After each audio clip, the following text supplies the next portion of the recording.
General Pipe Cleaner's Speedrooter 91.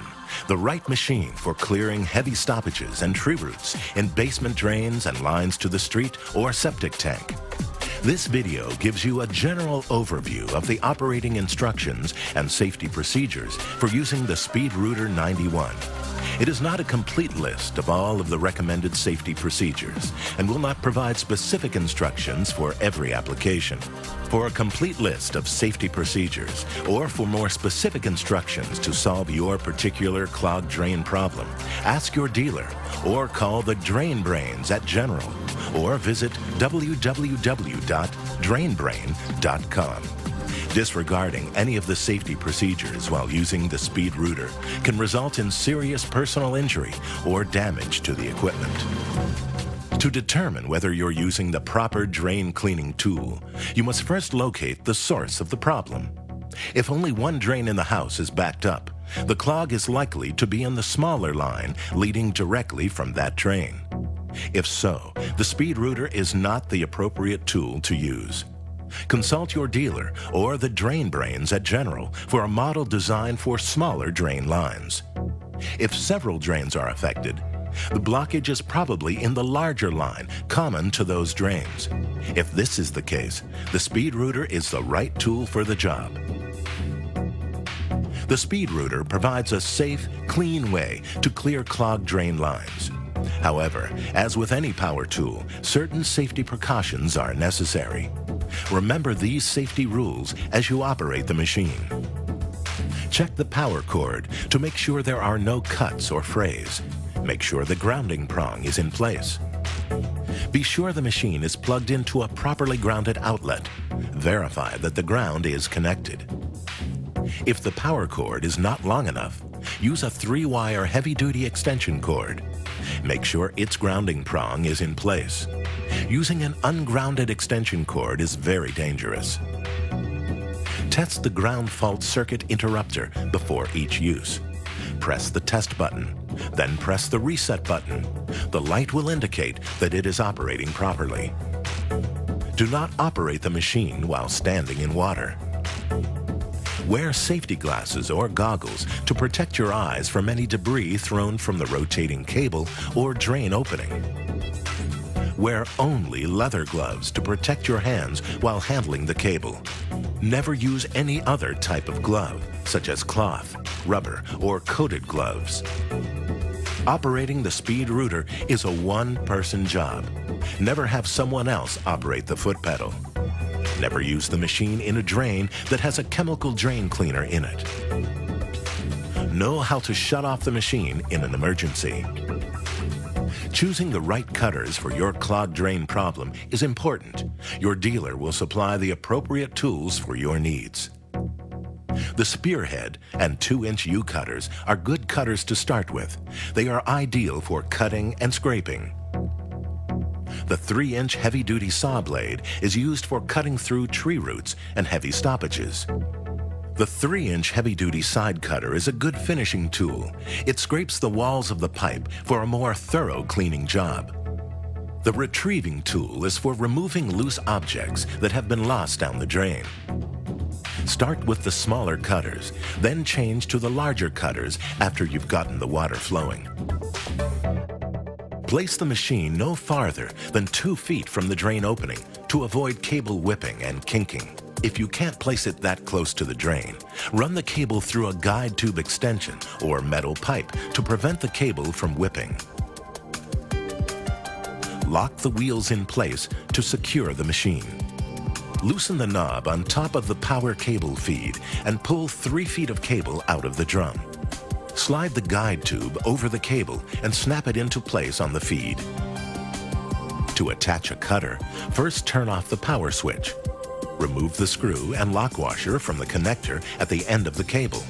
Slide the cutter into the slot, then replace the connecting screw and lock washer. Tighten the screw firmly.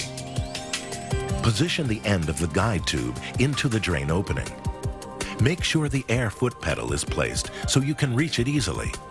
Be sure you can quickly remove your foot from the pedal in an emergency. Tighten the knob on top of the feed so that the feed roller presses against the cable. Be sure not to over-tighten, since this will cause excessive cable wear. Turn the power switch on the machine to the forward position. With one gloved hand on the guide tube and one on the feed control lever, start the machine by stepping on the foot pedal. The feed lever controls the feeding rate and direction of the cable. Move the lever down to feed the cable into the line. The further the lever is moved downward, the faster the cable will feed out.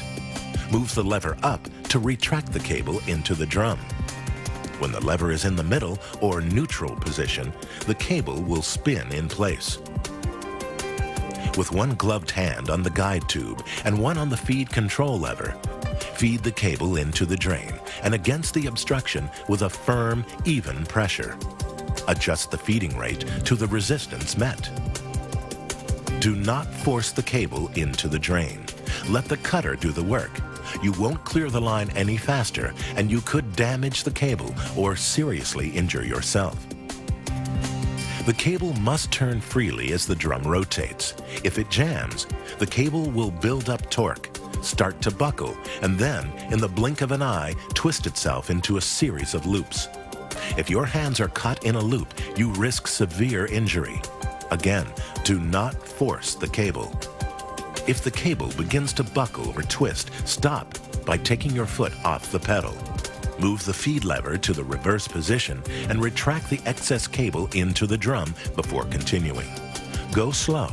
Again, do not force the cable. If your machine is equipped with a safety clutch, the drum could stop turning while the motor is still running. This means you're forcing the cable. The safety clutch will slip until you stop the machine and pull back on the cable. Retract any excess cable back into the drum. If you're having trouble getting around a bend in the line, move the feed lever from forward to reverse and back to move the cable back and forth until the resistance lessens and the cable moves freely again. When the cable reaches the stoppage, put the feed in neutral. Then allow the cable to progress forward slowly, chewing into the stoppage as it goes. This slow forward movement will reduce stress on the cable while doing a more thorough cleaning job. Always keep the motor switch in the forward position, whether you are feeding cable into the drain or pulling it out. Use reverse only to release the cable if it gets stuck. If the cable gets stuck, switch the motor to reverse. With gloved hands on the guide tube, run the machine while pulling up on the cable. Do not run the machine in reverse for more than a few seconds at a time, as this can damage the cable. If your machine is equipped with a momentary contact reverse switch, you must hold the switch while running the motor in reverse. When the cable pulls free, put the motor switch back and forward. Continue slowly working the cable into the line until the drain is clear. Run water into the drain to wash away any cuttings and clean off the cable. After the drain has been cleared, retract the cable into the drum by moving the power cable feed lever up. Make sure the motor switch is still in the forward position. When you get close to the end of the cable, stop the machine and pull the cable out of the drain carefully. Never retract the cutting tool from the drain while the cable is rotating. The cable could whip and cause serious injury. If you leave the machine unattended, switch the machine off and pull out the plug. To keep this machine operating smoothly, the cable, feed rollers, and all bearings must be lubricated regularly. See the instruction manual for a complete list of safety procedures, operating instructions, and maintenance requirements. If you have any questions or difficulties, ask your dealer or call the Drain Brains at General or visit www.drainbrain.com. General Pipe Cleaners, the toughest tools down the line.